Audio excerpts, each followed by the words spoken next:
It is midnight. The rain is beating on the windows. I am calm. All is sleeping. Nevertheless, I get up and go to my desk. I can't sleep. My lamp sheds a soft and steady light. I have trimmed it. It will last till morning. I hear the eagle owl. What a terrible battle cry. Once I listened to it unmoved. My son is sleeping. Let him sleep. The night will come when he too, unable to sleep, will get up and go to his desk. I shall be forgotten.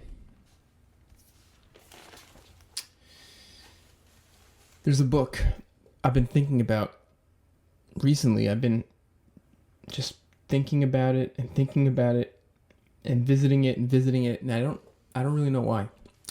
And that book is Molloy by Samuel Beckett. What I just read now was the first paragraph in the second part, the second half of Molloy. Starts on page 125 in my version. Has a little Roman numeral 2 over there.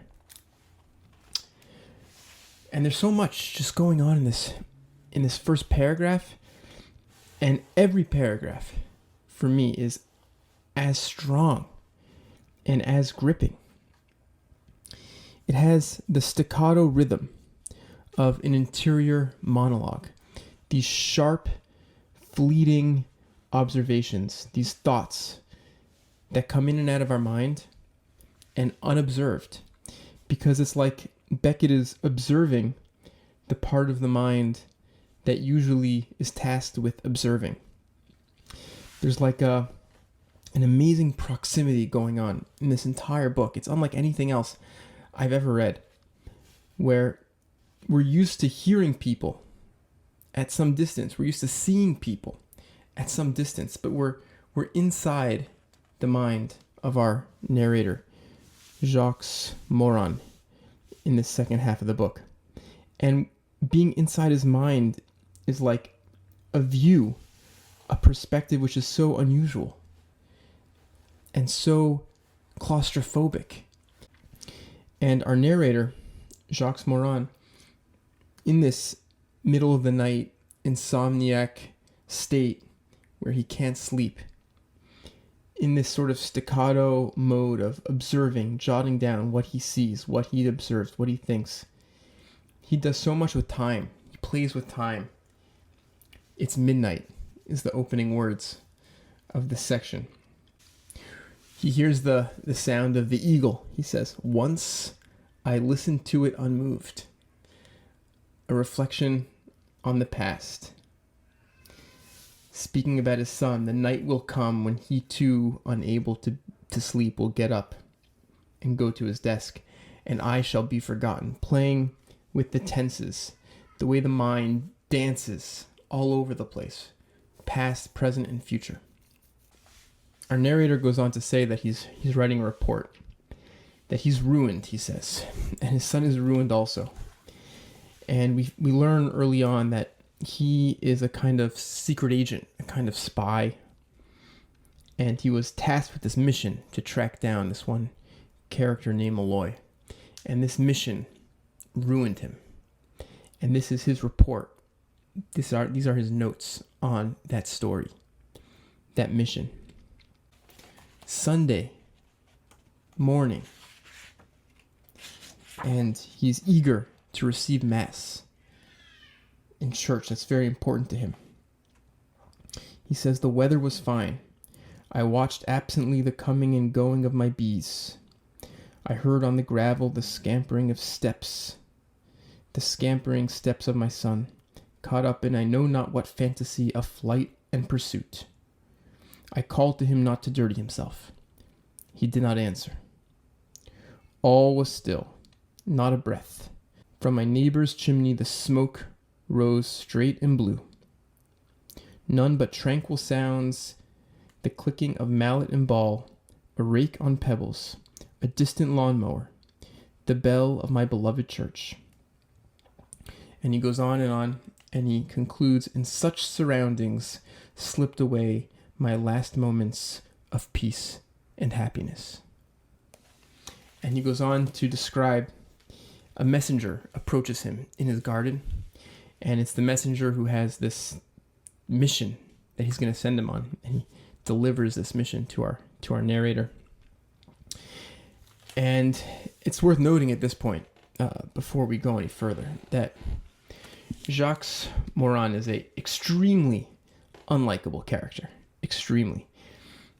And it's a sort of a strange paradox because we're inside him. We're in his inner thoughts in a way.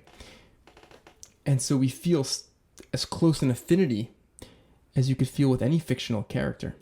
But he's a grotesque and extremely unpleasant character. He is abusive, verbally abusive to his son. He's completely tyrannical, completely self-absorbed. He has no thoughts to any other person, concern, considerations for anyone. Very narcissistic and controlling, and he's obsessed with spying and surveillance. Of course, that's part of his job, but he's always spying on his son. He says that his son spies on him, and if he wants to know if his son went to church or not, he's gonna, he can talk to someone who also spies on all the people who go in and out of the church. When he's given this mission by this man named Gaber, he at first tries to refuse, and he tells us that he refuses because also he senses that there might be some flattery here, because he's told by the messenger that only you can do it. The boss wanted it to be you, and that's something that he's trying to draw out in this interaction. When the messenger finally leaves, he reaches out, he approaches the priest, Father Ambrose, to receive communion because he can't bear not having received communion. And he's like infinitely suspicious that, Father Ambrose is judging him or is trying to lay some sort of trap for him. But eventually he asks Father Ambrose, and Father Ambrose gives it to him. And then he says he wants to leave. He has nothing else to say to Father Ambrose. But Father Ambrose holds on to him for a while. He wants to make some sort of small talk with our narrator, Moran. And the small talk is so difficult and grating. So Moran is describing this interaction. I told him how worried I was about my hens, particularly my gray hen, which would neither brood nor lay, and for the past month and more had done nothing but sit with her arse in the dust from morning to night. Like Job, ha-ha, he said. I too said, ha-ha. What a joy it is to laugh from time to time, he said. Is it not? I said. It is peculiar to man, he said. So I have noticed, I said. A brief silence ensued. What do you feed her on? He said. Corn, chiefly, I said. Cooked or raw? He said. Both, I said. I added that she ate nothing anymore. Nothing, he cried. Next to nothing, I said. Animals never laugh, he said. It takes us to find that funny, I said. What, he said? It takes us to find that funny, I said loudly. He mused. Christ never laughed either, he said, so far as we know. After that, Moran is preparing for his mission, for his trip. He is going to be taking his son. He tasks his son with preparing. Along the way, he is incredibly controlling and quite terrible towards his son. As he sets off on this mission, he begins to reflect on the nature of this mission, of his role, and he falls into one of these epistemological wormholes, epistemological black holes. And this happens a few times in this book. And I think a big part of what this book is about, and a big part of why this book is so interesting to me, is because it reflects on how limited human beings are, human agency is, human interactions are, and it reflects on how limited human understanding is and human thinking is. And it's like a meditation on the uselessness and the absurdity of trying to make sense of the world and navigating the world as human beings with our impoverished understandings and rationalities. And so it's a book about the understanding of this character, Moran, and his thinking and his intrusive thoughts. It's about his interiority. And the nature of that interiority is absurd and bizarre and inexplicable. So now Moran is telling us about his work and sort of the chain of command that he is subject to. The agent and the messenger. We agents never took anything in writing. Gaber was not an agent in the sense I was. Gaber was a messenger. He was therefore entitled to a notebook. A messenger had to be possessed of singular qualities. Good messengers were even more rare than good agents. I, who was an excellent agent, would have made but a sorry messenger. I often regretted it. Gaber was protected in numerous ways. He used a code incomprehensible to all but himself. Each messenger, before being appointed, had to submit his code to the directorate. Gaber understood nothing about the messages he carried. Reflecting on them, he arrived at the most extravagantly false conclusions. Yes, it was not enough for him to understand nothing about them. He had to also believe he understood everything about them. This was not all. His memory was so bad that his messages had no existence in his head, but only in his notebook. He had only to close his notebook to become a moment later perfectly innocent as to its contents. And when I say that he reflected on his messages and drew conclusions from them, it was not as we would have reflected on them, you and I.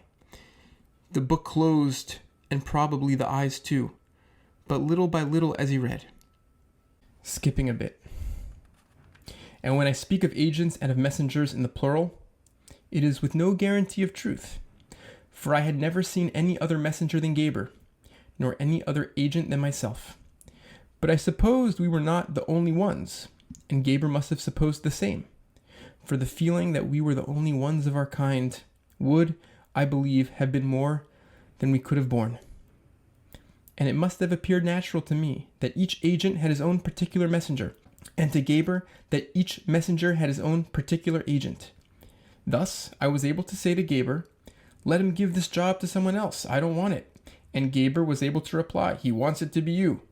And these last words, assuming Gaber had not invented them, especially to annoy me, had perhaps been uttered by the chief with the sole purpose of fostering our illusion, if it was one. All this is not very clear.